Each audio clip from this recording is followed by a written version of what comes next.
Assalamu alaikum muhterem milletteşlerimiz. Halkımız kaydağına yaşasa da tuğan telebizini, gırıf gadetlerimizni saklap kalı için şaktı işler başkara. Alar bilen biz sizin de tanıştırıp durabız. Siz Tatarlar tapşırığın karısız bugünkü çıkarılışta.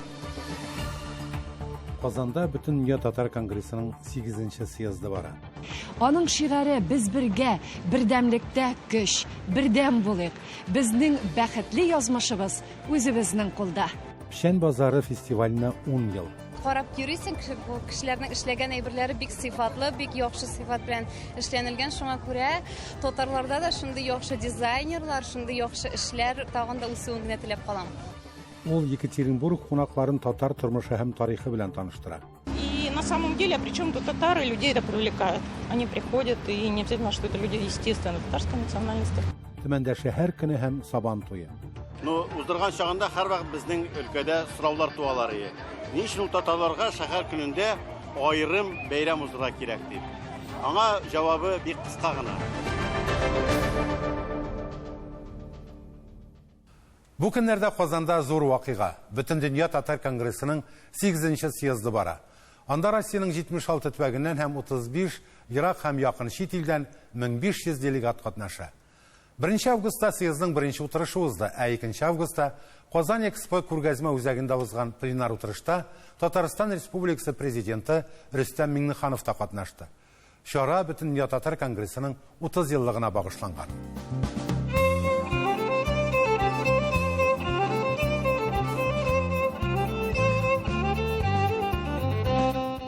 Бөтен Dünya Татар Конгрессының пленар утырышы Россия президенты Владимир Путинның сәламләү хаты белән башланып китте. Ил хөкүмәте башлыгы Конгрессны 30 еллыгы белән кутлаган. Государство и впредь будет уделять приоритетное внимание вопросам сохранения идентичности и самобытности каждого народа. Бөтен Dünya Татар Конгрессының 8 съездында Россиянең 77 төбәгеннән һәм 35 илдән 1500 делегат һәм шәрәфле кунак килгән. Алар арасында 5 Россия герое, 105 фән кандидаты һәм 64 фән докторы, 44 профессор, 7 Олимпия чемпионы. Мөхтәрәм Рөстәм Нургали улы, мөхтәрәм Минтимер Шәрипов улы, кадерле делегатлар, газиз милләттәшләр. 2017 елда Казан шәһәрендә узган Бөтен Дөнья Татар Конгрессының 6 съездының төп вакыйгаларының берсе аның яңа эшчән органы Милли шура булдыру иде. Татар халкының иң абруйлы, мәртәбәле 75 вәкиленнән торган Милли шура һәм аның рәисе хөкүмәт әгъзаларыннан сайланды. Делегатлар төрле проблемаларда күтәрергә тырышты. Әлбәттә, инде шулар арасында иң кискен торган мәсьәлә тел проблемасы. Халкыбызның инде яртысыннан күбрәге татарча белми, белгәннәрнең дә теле ярым йорты гына. Чөнки безнең милли мәгарифебез юк кимәлдә, милли мәктәпләр челтәре тармар ителгән диярлек. Бердәм дәүләт имтихан үз телендә бирү мөмкинлеге юк. Быел бөтен Татарстанга татар теленнән бердәм дәүләт имтиханын бердәм бер кыз бала бирде. Шатландык әлбәттә. Телевизордан да күрсәттеләр. Тик утырып еларга гына оныттык. Татар теле һәм әдәбияты 10-11 сыйныфларда бөтенләй укытылмавы киләчәктә милли кадрлар булдыруда да авырлык тудырачак ди Язучылар берлеге рәисе Ркаил Зайдулла. Нәкъ менә мәгарифкә, яшьләргә күз тотарга кирәк. Без тарихта изебез дибез. Дөрес. Ата-бабаларыбыз изләрен калдырган әлбәттә. Biz нәрсә? Бүген нәрсә? Гүррәтеп татарча укытатырган татар мәктәпләре челтәрен җәйдекме? Күрсәтегез миңа шул районнан. Я булмаса татарча университет ачтыкмы? Юк бит. Аны бәлки чагында да укытмагач. Зурагач та укытмагач. Нинди татар була инде ул? Яхшы үрнәкләр дә бар. Оренбургта милли тәрбия бирә торган балалар үзәге ачылган. Алар Чуашстан Республикасының кайбер авылларында, Пенза өлкәсе авылларында бар. Читтәге татар мәктәпләре белән хезмәттәшлек итү уңышлы нәтиҗә бирер иде. Бездә мәктәп яктылык один входит из самых лучших мәктәпләргә Россиядә.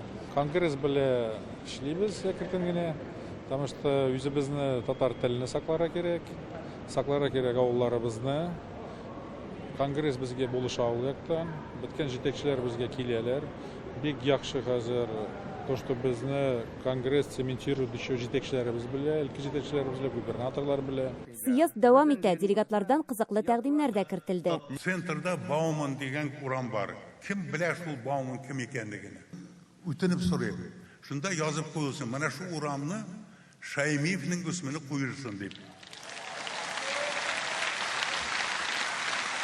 30 жыл элек біз, татарлар, өз тарихыбызда бірінші тапқыр бүтін дүнияда тарихи ватанымызға жиылдық.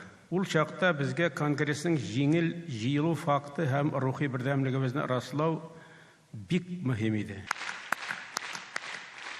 Мында ең актив делегатлар, алар мында урыннардағы активистлар бізден, біз сіздің белән бергә шушы эшне башкарабыз. Шуңа күрә республика президенты буларак сезнең һәммәгезгә дә шушындай патриот булуыгыз өчен, шулай итеп үзебезнең телебезне, динебезне, гырыф-гадәтләребезне саклап калу өчен күрсәткән хезмәтегезгә, сезгә һәммәгезгә дә бик зур рәхмәт. Бөтендөнья татар конгрессының 8-нче съезды пленар утырышында Милли шура рәисе дә сайланды. Васил Шәйхразиев вәкаләтләрен киләсе 5 елда да дәвам итәчәк. Эльвира Хөснетдинова, Татарлар, Казан.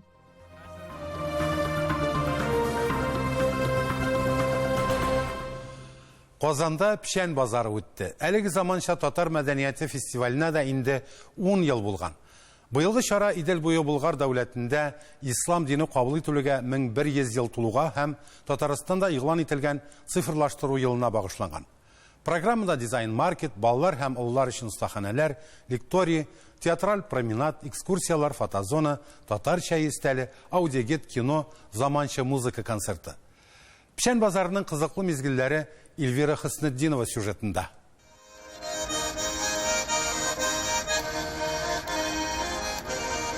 Беренче карашка авылда эш беткәч рәхәтләнеп капка төбендә җырлашып, аралашып утырган күршеләр диярсең. Пишән базары әнә шундый чын татар мөхите тудыра алган.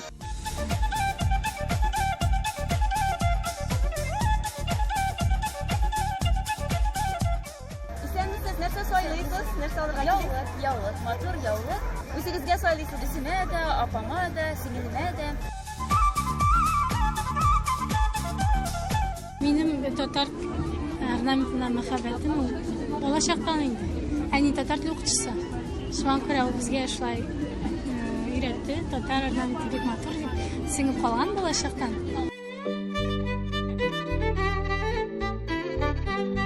Баштан тегеп җибәрдек түбәтейкаларны. Без уйладык инде бүтән нәрсәдер тагын эшләргә. Үзегез күрәсез, национальный вопрос әле бездә бик үсмәгән.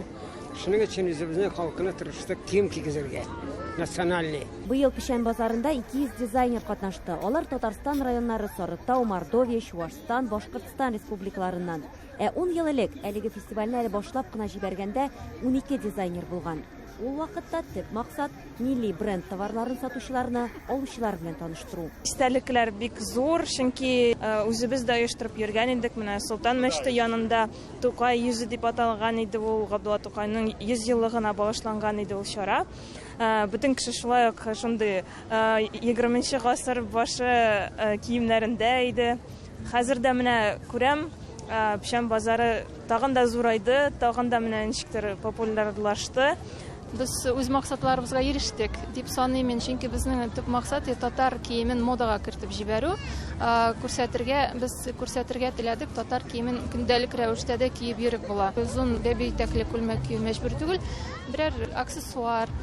10 ел эчендә менә президентыбыз татарча киенә башлады, ул пишән базары йогынтысы дип уйлыйбыз без. Аннан Нурулла мәчетенең тарихи исеме кайтарылды рәсми рәвештә, ул хәзер пишән базары мәчете дип атала.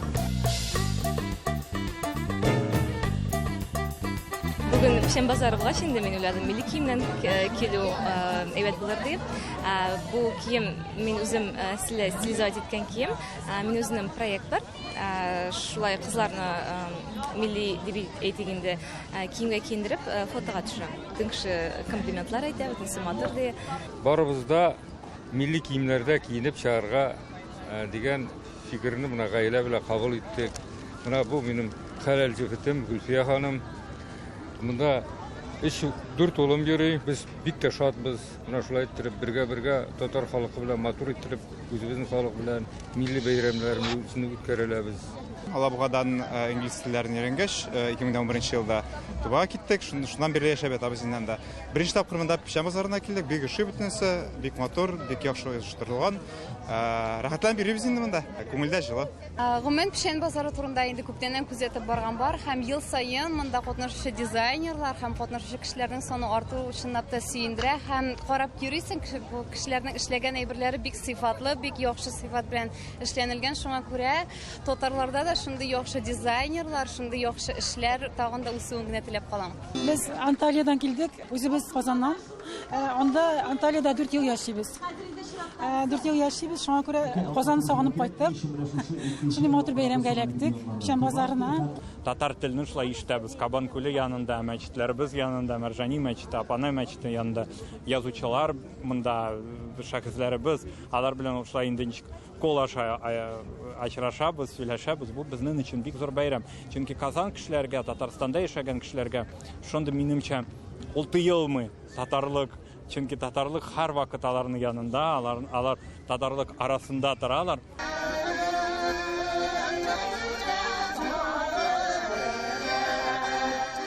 10 ел эчендә печән базары фестивале Чаллыда, Әлмәттә, Омскида уздырылды. Соңгы елларда 30 августта үткәрелә иде. Печән базары ул самодостаточный дип әйтергә була. Шундый тулыканлы фестиваль һәм мин уйлыйм аны республика көне кысаларында ул ничектер кичерәйеп кала. Быел Татарстан Республикасы күләмендә цифровизацияләштерү елы дип игълан ителде.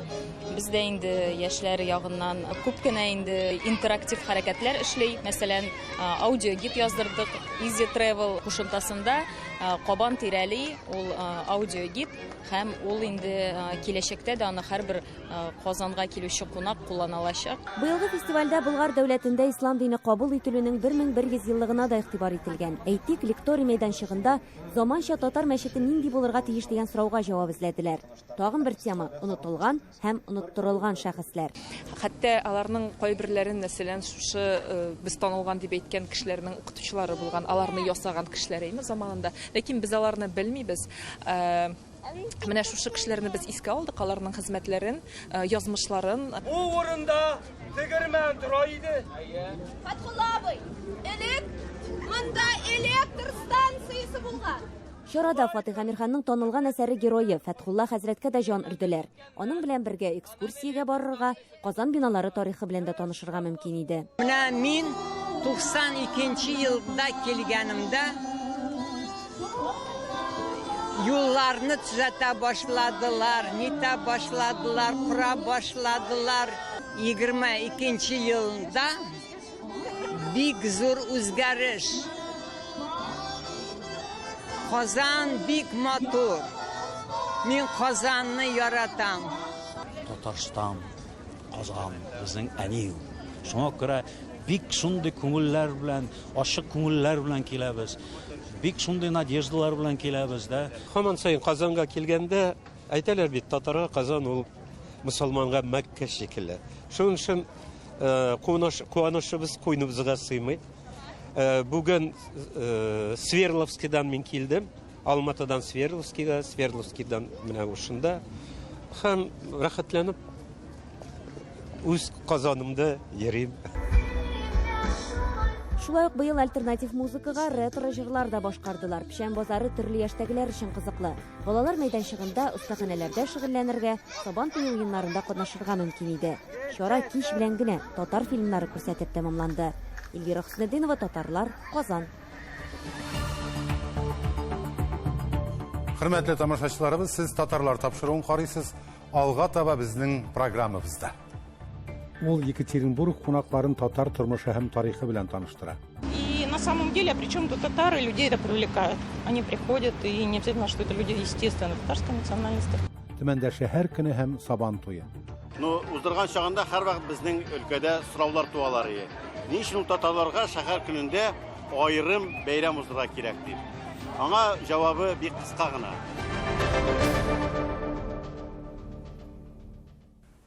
Экскурсовод Альфинур Ахунованың Екатеринбург 19-20 гасырларда проекты Екатеринбургка килгән кунакларның татар тарихы һәм тормышы хакында белү мөмкинлекләрен тагын да арттырды. Татар дөньясында ул Урал татарлары сайтының кураторы һәм мөхәррире буларак билгеле.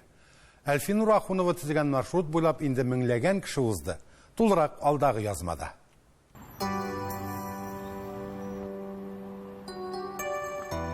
Халык төркеме арасыннан Әлфинур Ахунова заманча киенүе һәм халкыбызга хас шибәрлек белән аерылып тора. Аралаша башлагач, югары эрудициясе һәм юмор хисе белән дә үзенә тарта бу ханым. Аның тормыш юлы бик кызыклы. Свердловский халык хуҗалыгы институтын тәмамлагач, инженер булып эшли. Аннан Екатеринбург шәһәренең телерадиокомпаниясына коммерция директоры булып урнаша. Каладагы татар дөньясы белән танышуы да аның шунда башлана. Был такой период, я слышала, что в области уже на татарском языке началось вещание. То есть я прямо помню вот этот момент. Әлфинур агылам кызы шәҗәрәсендә Болгар һәм Бухара татарларының изе бар. Әтисе Сибир татары, әнисе ягыннан да әнисе тумышы белән Татарстан Республикасының Апас районыннан. Гаиләсенә мәхәббәт һәм туган халкын ихтирам итүе аны үз авторлыгында проект ясарга тәрә. Екатеринбург тарихы музееның шәһәр маршрутлары мәктәбенә кергәч, Сәүдәгәр Агафуровның шушы кала белән бәйле тарихларын өйрәнә. Шуның нәтиҗәсендә 19-20 гасыр чигендә Екатеринбург шәһәре нокта татарларның йогынтысы нидә дигән экскурсион тур булдыра. И мне, конечно, в названии нужна была такая некая интрига, игра слов, но я не стала уходить далеко. Вот. И на самом деле, а при чем тут татары, людей это привлекает. Они приходят, и не обязательно, что это люди, естественно, татарской национальности. Үзенең маршрутында Әлфинур кулланышта булып зарарланмаган һәм инде кеше тормаган, ләкин танылган милләттәшләребез мирасын саклап калган йорт шәүләләр турында сөйли. Шулар арасында беренче универсаль сәүдә йорты, Свердловск өлкәсендә Татарстан Республикасының вәкиллеге, Сәүдәгәр Агафуровлар йорты музей урнашкан биналар. Экскурсия барышында без Екатеринбург шәһәрендә мәчет булганмы? Татарлар кайда яшәгән? Алар ни белән шөгыльләнгән? Ни өчен җомга изге көн итеп санала? Һәм башка кызыклы сорауларга җавап табабыз. Я напоминаю о том, что мы пользуемся, как принято, арабскими цифрами, да, уже в это не вникаем, но все-таки наша старотатарская письменность — это арабские буквы, и мы понимаем, что люди наши, Бабайлар, Форт Бабайлар, Абеляр, они все-таки читали, умели читать. Вот то, что мы уже, нам надо отдельно этому учиться, да.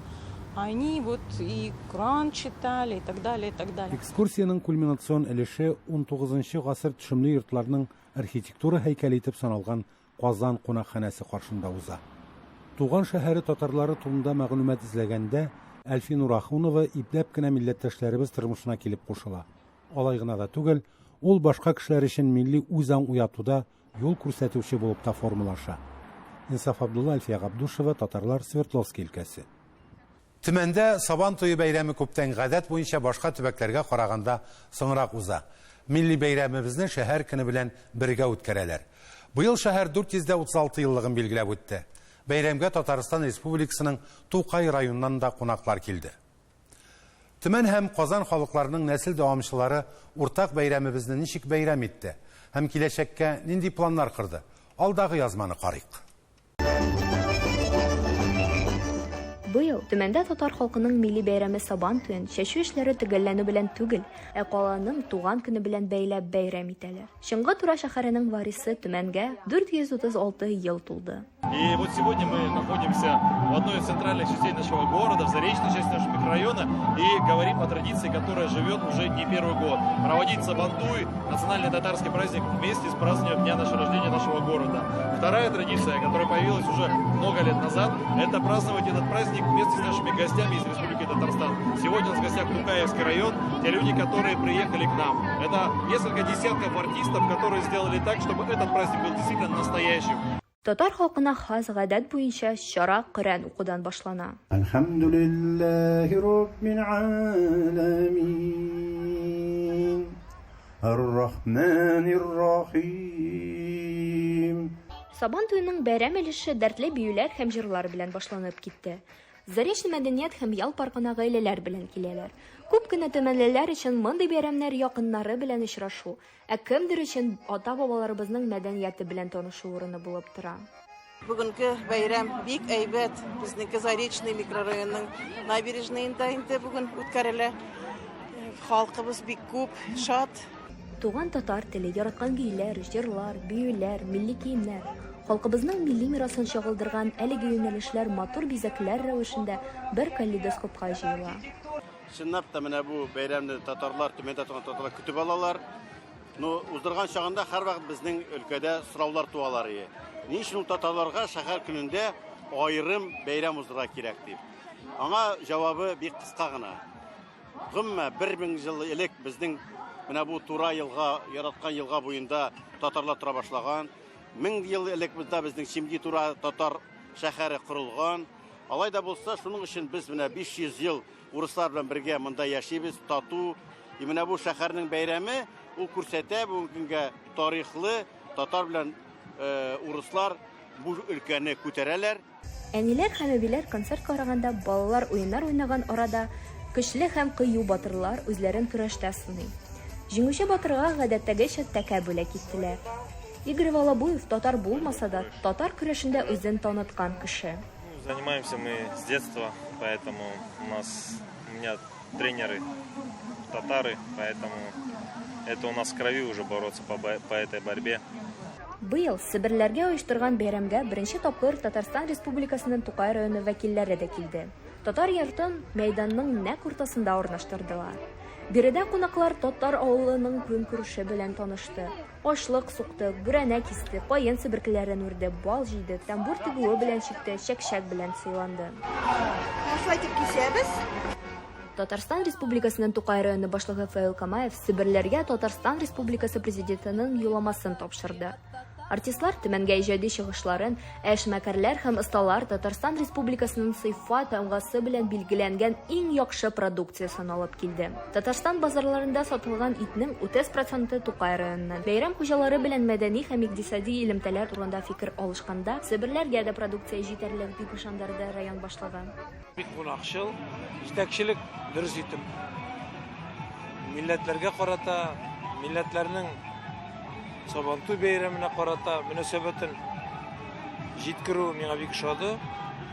Алдагы елларда без бәлки инде киңрәк форматта да килеп, шушы бәйрәмне үзебезнең милләттәшләребезнең бу өлкәдә нинди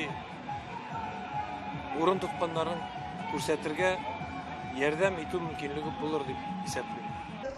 Төмәндәге Сабантуй башка төбәкләрдә кебек үк татар халкыбызның милли бәйрәме генә түгел, инде халыклар дуслыгы символына әверелде. Чара белән бер үк вакытта Төмәннең үзәк мәйданында биюче шәһәр фестивале дә узды. Анда төмәнлеләрне татар биюен башкарырга өйрәттеләр. Фестиваль үз эчендә биюнең 18 стилен берләштерде һәм берничә мең кешене җыйды. Татарский танец стоит в этом списке заглавной буквы, потому что это вид танца народа, который на этой земле всегда жил вместе с русскими. И русский и татарский танец — это два основных народных направления, которые, конечно же, должны быть на таком фестивале. Диана Бекмуллина, София Хайруллина, Рустам Салтыкеев, Татарлар, Төмән өлкәсе. Бүгенге менә шулар мөхтәрәм милләттәшләр. Татарлар тапшыруы һәр вакыт сәяхәттә. Әле күп ачылмаган төбәкләр һәм шәхесләр бар. Бергәләп үткәннәрне барлык, матур киләчәккә юл сызык. Сау булыгыз.